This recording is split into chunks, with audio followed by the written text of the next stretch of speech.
আসসালামু আলাইকুম সুপ্রিয় শিক্ষার্থী বন্ধুরা, আজকে আমরা আলোচনা করব ঢাকা বোর্ড 2025 সাল নিয়ে।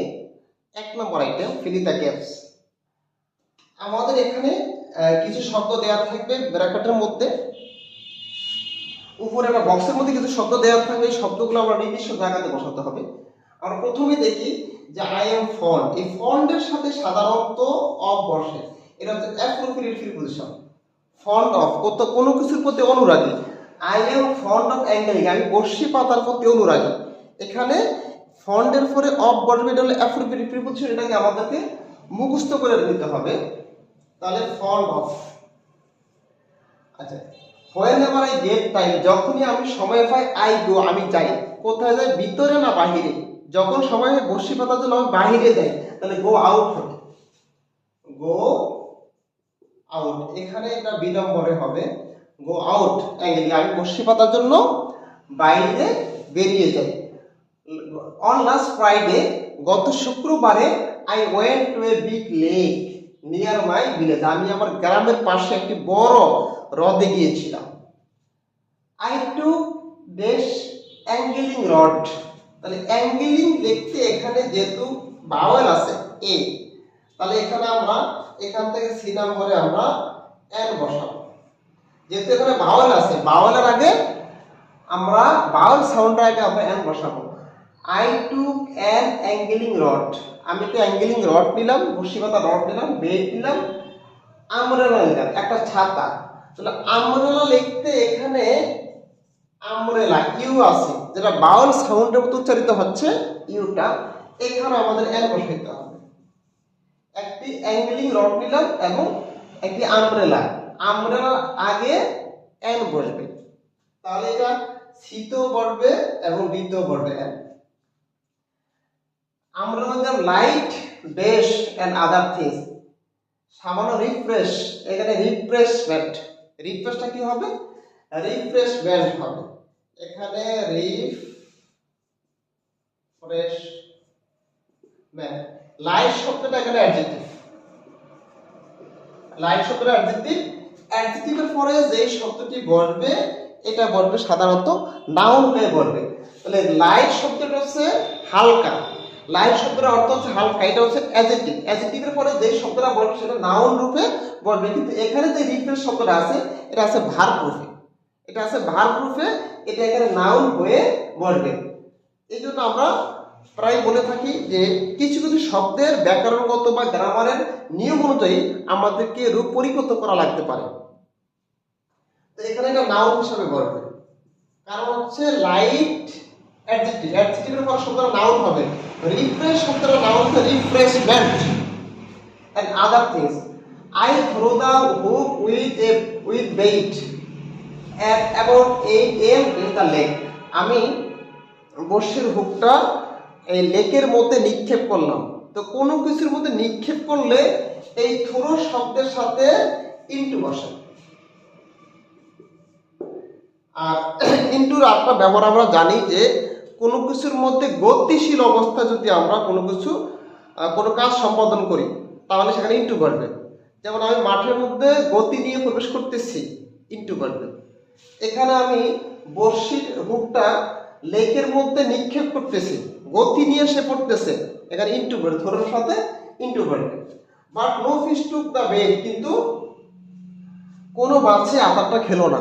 When I was about to leave the place, যখনই আমি জায়গাটা ত্যাগ করার জন্য মনস্থির করলাম, a big fish devoured this bait, এখানে একটি বড় মাছ আমার এই আদারটা গিলে ফেললো।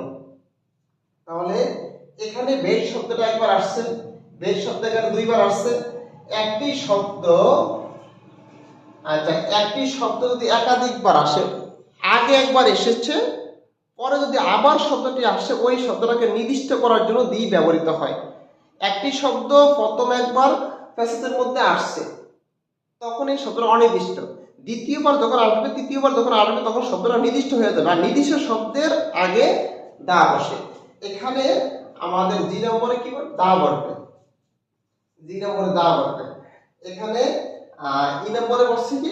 রিফ্রেশমেন্ট, পরিবর্তন হয়ে বসে। 1 নম্বরে আমরা এখানে ইনটু দিয়েছি, 1 নম্বরে আমরা ইনটু দিয়েছি। Right.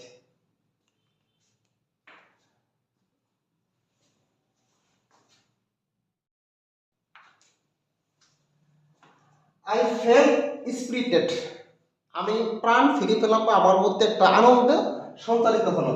Late the hook loose for some time, কিছু সময়ের জন্য আমি হুকটা ছেড়ে দিলাম, ঢিলা করে দিলাম, মাছটা যাতে বিভিন্ন জায়গায় ঘোরাফেরা করে ভালো করে আদারটা খেতে পারে। Then I pool it dash, তারপর আমি এটাকে টেনে উপরে উঠলাম। তো উপরে উঠানো ইংরেজি কি হবে? অন। এখানে আমরা এস নম্বরে অন দিব, পুল ইট অন, উপরে তুললাম। It was such a big fish that, এটা এমন একটি বড় মাছ ছিল যে other dash gather round the fish, এই মাছের চারিদিকে অন্য বড়শি যারা পাতে তারা চলে আসলো। তাহলে এখানে আদার অ্যাঙ্গেলার, এখানে হবে আমাদের আই নম্বরে অ্যাঙ্গেলার, অন্য বড়শি যারা পাতে তারা সবাই চলে আসলো। দেশ I angle another three fish, সৌভাগ্যক্রম ভাবে এখানে ফরচুনেট শব্দটা আছে অ্যাডজেক্টিভে, কিন্তু এই জায়গাটা সাবজেক্টের আগে, বাক্যের শুরুতে সাবজেক্টের আগে অ্যাডভার্ব বসে, তাহলে ফরচুনেট শব্দটা আছে অ্যাডজেক্টিভ, এটা হয়ে যাবে অ্যাডভার্ব।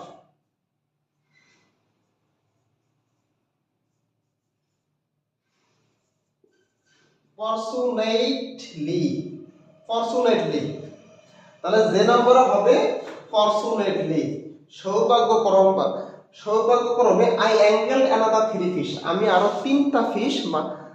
তিনটা মাছ আমি ধরেছিলাম বসি দিয়ে, এবং আমি হ্যাপি মুডে চলে গেলাম বাসার দিকে। তাহলে এখানে এই যে জায়গাটা সাবজেক্টের আগে, বাক্যের শুরুতে সাবজেক্টের আগে অ্যাডভার্ব বসে। আমরা একটু জেনে রাখা ভালো যে অ্যাডভার্ব 4টি জায়গায় বসে। একটি হচ্ছে সাবজেক্টের শুরুতে, সাবজেক্টের আগে বাক্যের শুরুতে, এবং বাক্যের একেবারে শেষে, অক্সিলারি ভার্বের পরে, মেইন ভার্বের আগে। এই 4টি জায়গায় অ্যাডভার্ব সাধারণত বসে থাকে। তাহলে এই জায়গাগুলোতে আমরা অ্যাডভার্ব বসাবো। সেই অনুযায়ী এখানে একটা রুল চলে আসছে যে সাবজেক্টের আগে এখানে আমরা অ্যাডভার্ব বসানো দরকার। এখানে শুধু পার্সোনাল বসালে কিন্তু এই শব্দটাই বসবে, তো রূপ পরিবর্তন হয়ে পড়বে, পরিবর্তন করে তারপরে বসাতে হবে আমাদেরকে। তো ধন্যবাদ। আমরা গ্রামারের রুলগুলো শিখতে হবে, সাথে সাথে অর্থ অনুযায়ী অ্যাপ্রোপ্রিয়েট প্রিপোজিশন শিখতে হবে, তারপরে আমরা আর্টিকেলের ব্যবহার শিখতে হবে, সেই সাথে আমরা একটি শব্দের পজিশন, এই সব জায়গাটায় কি নাউন বসবে না অ্যাডজেক্টিভ বসবে না অ্যাডভার্ব বসবে, এই জায়গাগুলো আমাদেরকে জানতে হবে। যেরকম আমরা আগে আমরা এই রিফ্রেকশন শব্দটা যেখানে বসেছিল সেখানে কিন্তু নাউনের জায়গা, এখন এখানে হচ্ছে অ্যাডভার্বের জায়গা।